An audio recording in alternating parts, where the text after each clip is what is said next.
Hello दोस्तों, स्वागत है आप सभी का। सबसे पहले तो धन्यवाद सुजीत गिडवानी जी का, जिन्होंने ये चार्ट शेयर किया। इस कुंडली को देखते समय 2-3 स्पेशल चीज़ों की ज़रूरत पड़ेगी और कुछ रेयर चार्ट्स ही ऐसे मिल पाते हैं जिसमें कि हम ऐसे स्पेशल लॉजिक को लगा पाएँ। तो चलिए देखेंगे इस चार्ट के अंदर क्या है। दूसरी चीज़ सर, आपने कहा कि संजय रथ जी, तो उनका तो कोई मैच ही नहीं है।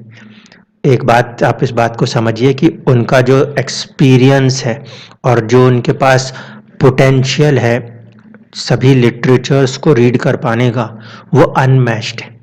इसलिए उनके बराबर तक की प्रिडिक्शन देने वाले लोग वही हो पाएंगे जिनके पास इतनी बेहतरीन कमांड होगी, जो संस्कृत, तमिल या उड़िया लिटरेचर्स जिनमें कि ये सारे राज छिपे हुए हैं, उनको डिकोड कर पाएंगे।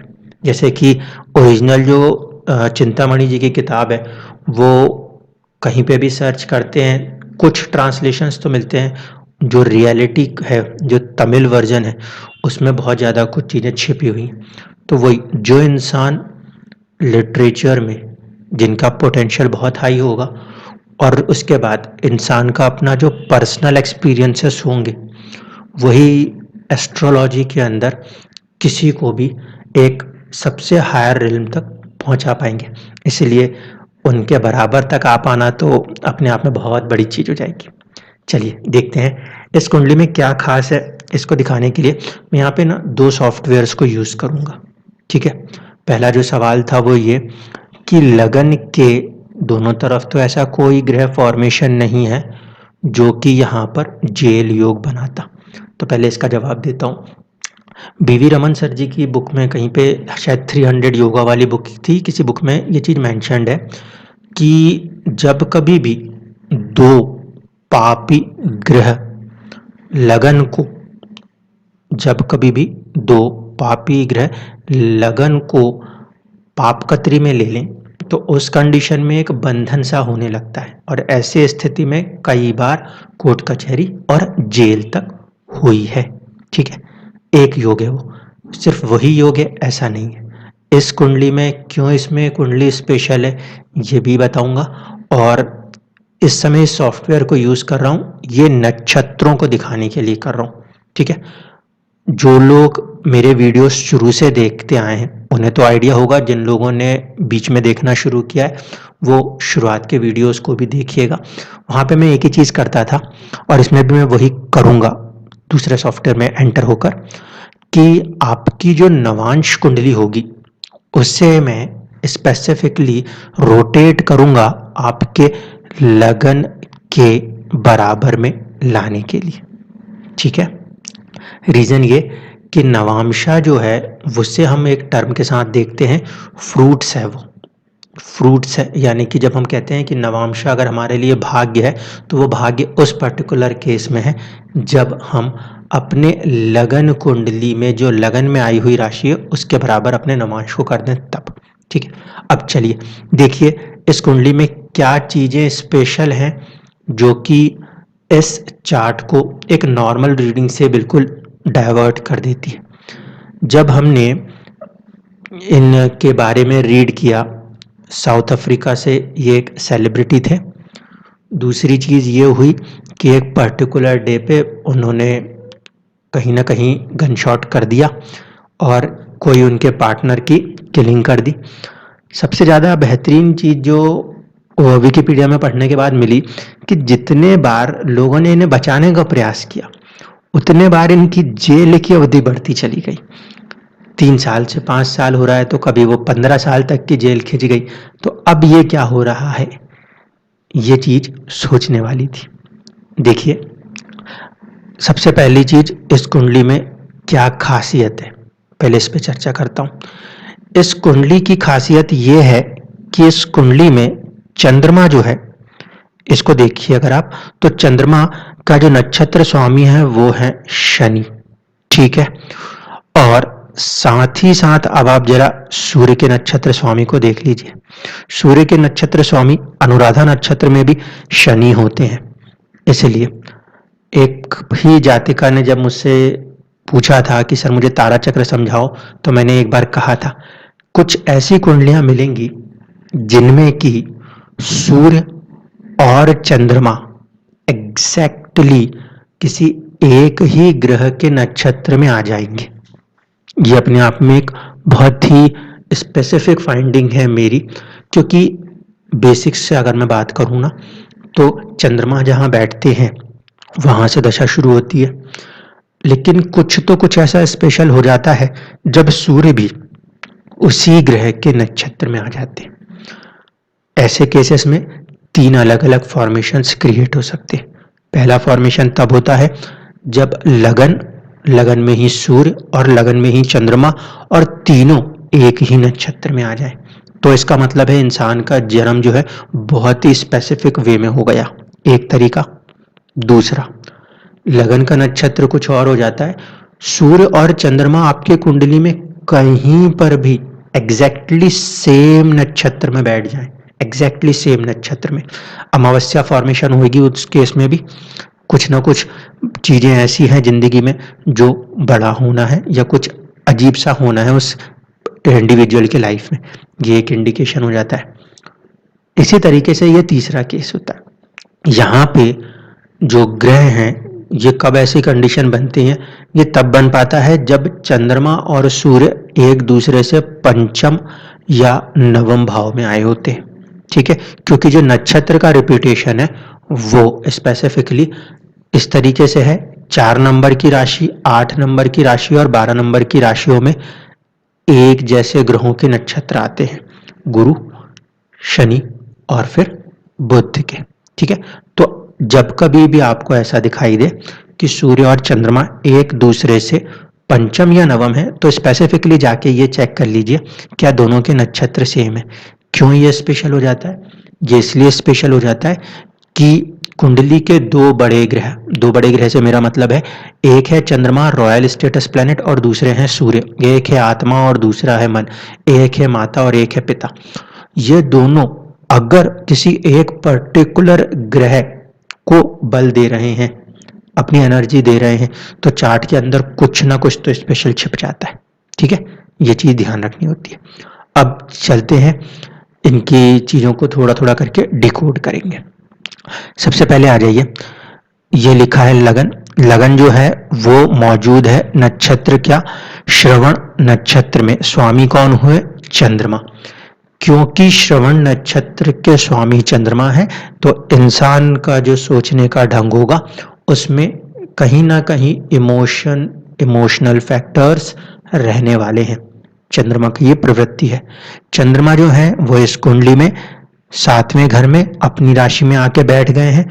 अपनी राशि में बैठने के कारण इंसान अपने पार्टनर को लेकर, 7th house is a house of partnership, उनको लेकर बहुत ही ज्यादा एक तरीके से कहें पॉजिटिव हो सकते हैं, उनके बारे में बहुत ज्यादा थॉटफुल हो सकते हैं, बहुत ही हाई लेवल में इमोशनल हो सकते हैं। चंद्रमा जैसा ग्रह 4 नंबर की राशि, ठीक है, और वो कहीं ना कहीं आपके लगन का नक्षत्र स्वामी होने के कारण, यानी कि सबकॉन्शियस माइंड होने के कारण आपके सोचने के ढंग को दर्शाते हैं। चंद्रमा के आगे पीछे कोई भी ग्रह नहीं है, ठीक है, और ना ही कोई ग्रह सामने से दृष्टि दे रहे हैं। यहाँ पे फिर क्रिएट हो रहा है कि मुंद्रम दोष। इंसान अपने इमोशन में ये नहीं समझ पाएगा कि वो जो कर रहा है वो क्यों कर रहा है, ठीक है। ये फॉर्मेशन को ध्यान रखिए। जब चंद्रमा बिल्कुल अकेले बैठे हों, आगे पीछे कोई भी ग्रह ना हो, या फिर इसे के मुंद्रम दोष कहते हैं, तो ऐसे फॉर्मेशन में अगर चंद्रमा को कोई शुभ ग्रह खासकर गुरु देख लें तो अच्छा है, सामने से देखें तो बहुत अच्छा, नहीं तो चुनौतियां भयंकर खड़ी हो जाती हैं। क्योंकि मन स्थिर नहीं है, वो समझ ही नहीं पाता मैं क्या करूं क्या नहीं करूं, कोई एक प्रॉपर डायरेक्शन क्रिएट नहीं कर पाता। ये चीजें होती हैं। यहाँ तक की तो चीजें जो थी वो ऊपरी तौर पे मैंने आपको नक्षत्रों पे दिखाने के लिए बता दी। अब इस स्पेशल बात को समझना, किसी भी कुंडली में जो पंचांग में योग क्रिएट होगा ना, वो सूर्य और चंद्रमा से ही होगा।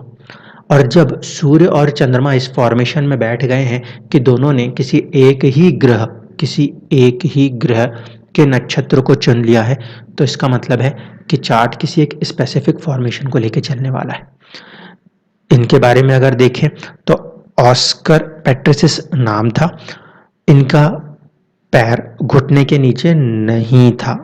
ठीक है, मैं पहले इस चीज को कनेक्ट करने की कोशिश कर लूं। देखिए, चंद्रमा और सूर्य दोनों ही शनि की राशि में बैठे हैं। शनि कहीं ना कहीं हमारे पैरों को भी गवर्न करते हैं, शनि बीमारियों को भी रूल करते हैं। तो कोई एक बहुत स्पेसिफिक एनर्जी है जो शनि के साथ जुड़ के काम कर रही है। पहली कंडीशन, शनि जैसे ग्रह जो कि first house second house Lord हो रहे हैं, उनका 8th हाउस लॉर्ड सूर्य के साथ आके संबंध करना कहीं ना कहीं एक चैलेंज दिखाता है। उसके बाद इस कुंडली में राशि परिवर्तन है। 8 नंबर की राशि जहां पे शनि बैठे हैं, वहीं 11 नंबर की राशि में मंगल बैठे हैं। जब परिवर्तन को यूज करेंगे तो हम ये देखेंगे कि शनि उठ के जाएंगे सेकंड हाउस में और जुपिटर के साथ मिल जाएंगे। जुपिटर जो है वो इस कुंडली के अंदर वर्क कर रहे हैं 12th हाउस लॉर्ड और साथ ही साथ करेज 3rd हाउस लॉर्ड के लिए। तो किसी तरीके की कुछ मेडिकल ट्रीटमेंट्स 12th हाउस देगा और 3rd हाउस के लॉर्ड होने की वजह से साहस और पराक्रम भी देखने को मिलेगा। ये तो हो गई ऊपर ऊपर की चीज। अब मेरे को चाहिए योग और वो सब, वो मैं सॉफ्टवेयर से आपको उतना नहीं दिखा पाऊंगा, मैं चल रहा हूं अपने सॉफ्टवेयर में। ठीक है, यहाँ पे आइए, यहाँ पे इनके पंचांगों को देखिए। पंचांग में आप देखोगे सबसे पहला सबसे ज्यादा असर करने वाली चीज होती है, वो होता है उस पर्टिकुलर दिन का स्वामी। यहाँ पे पर्टिकुलर दिन के जो स्वामी हैं वो हैं आपके शनि। ठीक, पहला फैक्टर। दूसरा, नक्षत्र के स्वामी भी शनि खुद बन रहे हैं, वो भी एक पॉजिटिव पोटेंशियल है शनि के पास। अब मेन चीज जो हमें चाहिए वो है योगा। योगा यहाँ पे जो बन रहा है वो शुक्ल योगा बन रहा है और उसके स्वामी बनते हैं चंद्रमा। अब इसके लिए एक बार आप देखिए कि इस योग का प्रभाव किस तरीके से होने वाला है। जब ये योग बनेगा तो इसमें योगी ग्रह बनेगा चंद्रमा, सहयोगी ग्रह बनेगा शुक्र और अवयोगी ग्रह बनेगा बुध। इस चीज को ध्यान से देख लीजिए। सूर्य और चंद्रमा की स्पेसिफिक पोजीशन ही आपके कुंडली में एक पर्टिकुलर टाइप ऑफ योग को जन्म देती है। इस कुंडली में सूर्य और चंद्रमा की प्लेसमेंट ने एक ऐसे योग को जन्म दिया है जिसमें कि योगी ग्रह पॉजिटिव प्लैनेट जो बने हैं वो बने हैं चंद्रमा।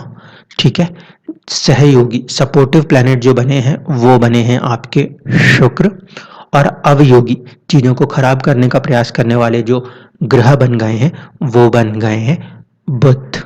ठीक, पहली चीज। अब जब आप इस चीज को यहाँ पे पकड़ लें तो आपको ये बात समझ में आनी चाहिए कि बुध के नक्षत्र और बुध की राशियों में बैठे हुए ग्रह, फिर से क्लियरली बोल रहा हूं, अवयोगी ग्रह जो भी होगा कुंडली में, उस अवयोगी ग्रह के नक्षत्र में और उसकी राशि में बैठे हुए ग्रह भी अवयोगी के लिए ही सपोर्ट करेंगे। अवयोगी ग्रह जिस भी भाव में बैठे या अवयोगी ग्रह जिन भी ग्रहों के साथ संबंध बना ले, उनको भी वो किसी न किसी रूप में चैलेंज कर देगा। एस्पेक्ट होता है तो भी, और अगर एस्पेक्ट ना है कंजंक्शन है तो भी। तो ये चीजें हमें ध्यान रखनी है। अब आइए, अब ये देख लें कि बुध के नक्षत्र और राशियों में कौन कौन से ग्रह बैठे हुए हैं। तो यहाँ पे बुध की राशि जो है वो 9th हाउस में आ रही है, उसमें केतु बैठे हुए हैं। बुध की एक राशि नेचुरली 6th हाउस में आ रही है जिसमें कोई ग्रह नहीं बैठे। नक्षत्र की पोजीशन से अगर हम बात करें कि कौन कौन से ग्रह जो हैं वो बुध के नक्षत्र में हैं, तो आप चाहो तो ये लॉन्गिट्यूड बेसिक्स को यूज कर लो, यहाँ से आपको मिल जाए, या फिर आप चाहो तो जो केपी बेसिक्स है उसको यूज कर लो। दोनों में आपको सेम ही चीज मिलने वाली है। जैसे कि शनि जो है वो ज्येष्ठा में बैठे हैं, ज्येष्ठा बुध का नक्षत्र हो गया, पहली चीज। दूसरा, जो आपके शुक्र हैं, शुक्र वो बुध के बिल्कुल साथ में बैठे हैं। इसकी वजह से शुक्र में भी कहीं ना कहीं ये चुनौती है कि वो भी सहयोगी होने के साथ साथ अवयोगी का प्रभाव करेंगे।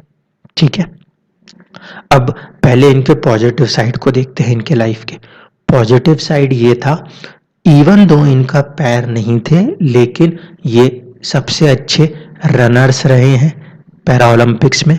काफ़ी ज़्यादा इन्होंने मेडल्स हासिल किए, नाम हासिल किया। कैसे हासिल किया?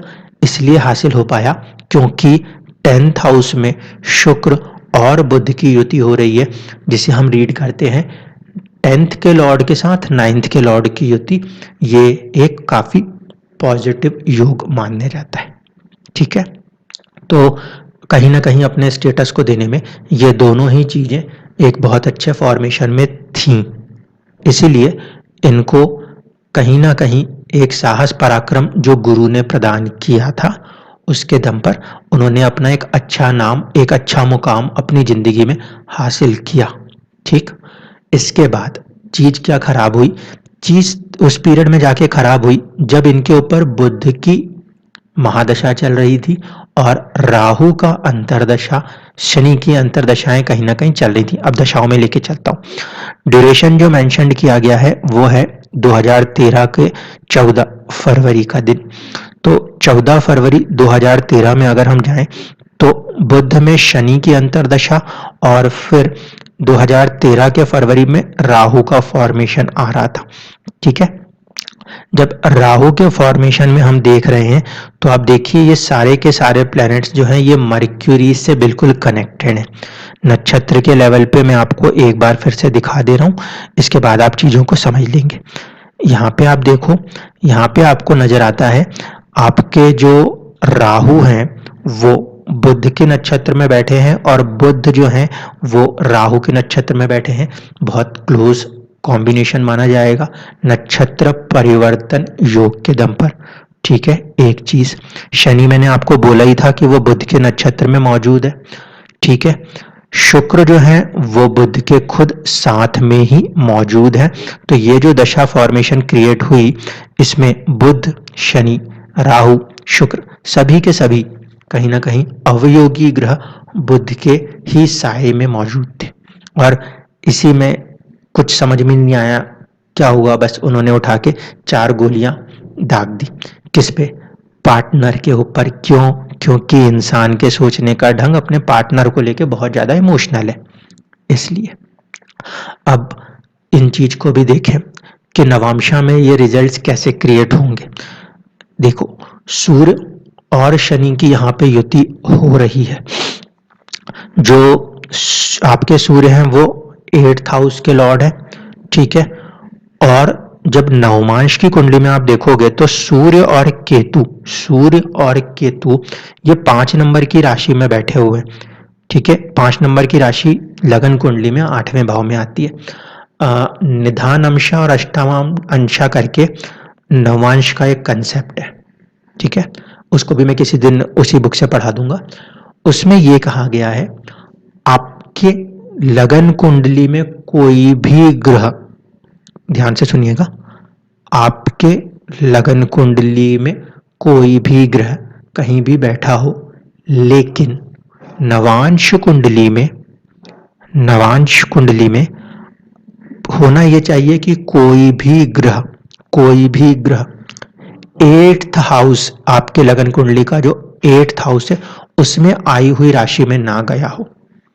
ध्यान से सुन लीजिए, यह कहा गया है आपके लगन कुंडली में कोई भी ग्रह कहीं भी बैठा हो, लेकिन नवांश की कुंडली में कोई भी ग्रह उस राशि में नहीं आए जो कि आपके लगन कुंडली की 8th हाउस में आई हुई राशि है। यहाँ पे सिंह राशि है और इसी में सूर्य और केतु आ गए। अगर मैं इसको लगन के बराबर शिफ्ट कर दूं तो देखिए किस्मत किस तरफ जा रही थी। सूर्य और केतु दोनों ही 8वें में आए हुए हैं।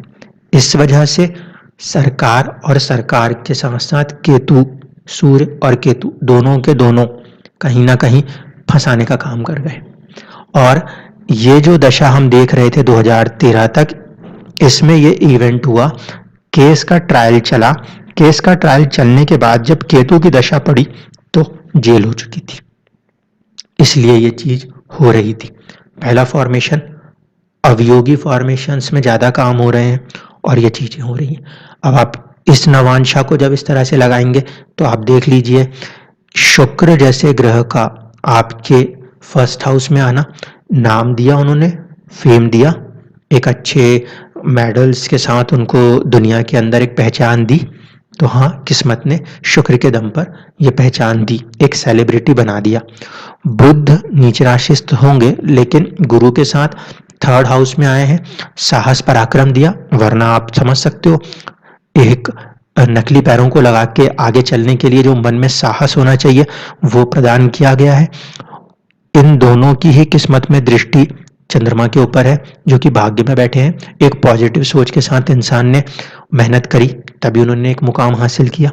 लेकिन जो योग फॉर्मेशन प्लैनेट थे, ध्यान से देख लीजिए, चंद्रमा और सूर्य, ये दोनों जिसके नक्षत्र में गए थे वो नवांशा के अंदर कहाँ पे आके बैठा हुआ है?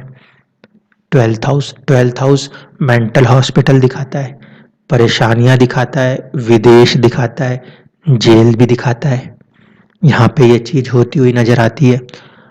साथ ही साथ और थोड़ा सा अगर डेप्थ को देखने की कोशिश करें तो सूर्य और शनि के साथ ही गुलिक और मांडी का फॉर्मेशन है। 11th हाउस में क्योंकि गुलिक और मांडी थे तो उन्होंने एक अच्छे पैरालंपिक धावक के रूप में नाम तो प्रदान किया लेकिन कहीं ना कहीं चुनौतियां भी प्रदान करी।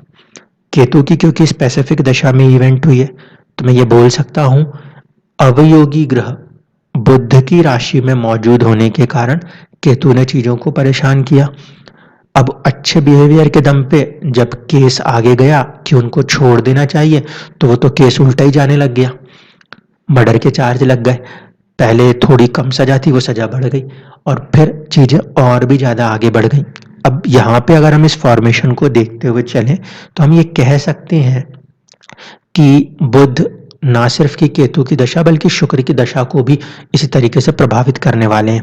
केतु की दशा 2020 तक थी, इसके बाद शुक्र की जो दशा है 2020 से 2040, इसमें भी कहीं ना कहीं ये इंसान इस वजह से परेशान रहेंगे क्योंकि वो सहयोगी है तो कोशिश करेंगे चीजों को कुछ हद तक संभालने की, लेकिन अवयोगी के साथ में आके बैठे। दूसरी बड़ी बात, अवयोगी ग्रह ने 10वें घर को चुन लिया है और 10वां जो घर हो गया वो सबसे प्रबल केंद्र है। सप्तम जो होता है वो उसके तुलना में कमजोर होता है। ऑर्डर है 10th बहुत ज्यादा स्ट्रॉन्ग, 7th उससे कम, 4th उससे कम और 1st उससे भी कम हो जाएगा। तो इस वजह से ये जो फॉर्मेशन है उसमें शुक्र की भी मेजर दशा परेशान करेगी, उसके बाद जाके यहाँ पे कहीं कुछ रिलीफ हासिल होगा। ठीक है। दूसरी चीज, जो लोग मेरे वीडियो को पहले से देखते आ रहे होंगे उनको ये नवांशा से समझ में आ गया होगा कि इनका जो लगन है, नवांश का लगन है, वो देख लीजिए 6th हाउस में आ रहा है। कहीं ना कहीं छठा भाव बीमारियों को दर्शाता है, जिंदगी में संघर्षों को दर्शाता है। At the same time 1st house का लॉर्ड 10 नंबर की राशि है शनि, वो 12th हाउस में कनेक्ट है। इस वजह से भी हम ये कह सकते थे कि हेल्थ में किसी तरह का चैलेंज ऐसे इंसान के जिंदगी में देखने को मिलेगा। तो ये चीज इस तरीके से फॉर्मेशन काम करती है जिसकी वजह से लोगों की लाइफ में चीजें अचानक से होती हैं और इसीलिए हम कहते हैं कि कुंडली में कई बार ऐसा होता है कि सामने दिखने वाली चीजें वैसा रिजल्ट नहीं करती जैसा कि जिंदगी में हो रहा होता है। जैसे इस चार्ट में बुध 9th हाउस के लॉर्ड तो हैं लेकिन अवयोगी ग्रह होने के कारण किस्मत का स्वामी होकर भी एक समय तक अच्छा रिजल्ट करने के बाद जिंदगी में चुनौतियां, परेशानियां, खराबियां करते हुए नजर आए। धन्यवाद।